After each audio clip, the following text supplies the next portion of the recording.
the Miss Budweiser team will bid farewell to a sport it frequently dominated in each of its 5 decades of competition. It all began in 1963 when, on a lark, the late Bernie Little purchased a 4-seat hydroplane and talked August Busch into sponsoring the craft. For the first 3 years, Bernie's boats were not competitive. Even before his boats claimed a single victory, Bernie Little mourned the loss of a driver when Don Wilson died driving Miss Budweiser in the President's Cup in 1966. Little's luck changed when he hired Burion's Bill Brow to drive a new Miss Budweiser.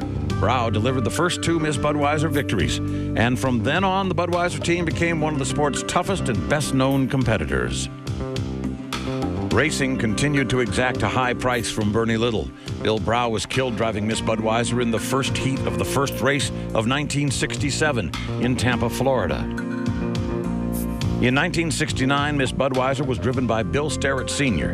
to the first of many Gold Cup and national championships.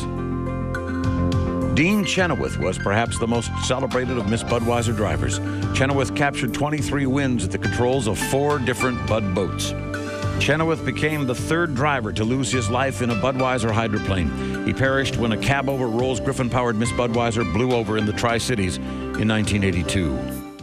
Over the years, no fewer than 23 Miss Budweisers have amassed, by far, the best record in unlimited hydroplane racing history. 14 Gold Cups, 23 national championships, 16 wins on Lake Washington, and multiple victories on just about every other race course in the nation. A total of 138 major wins. Along the way, the Miss Budweiser was driven by many of the sport's best chauffeurs.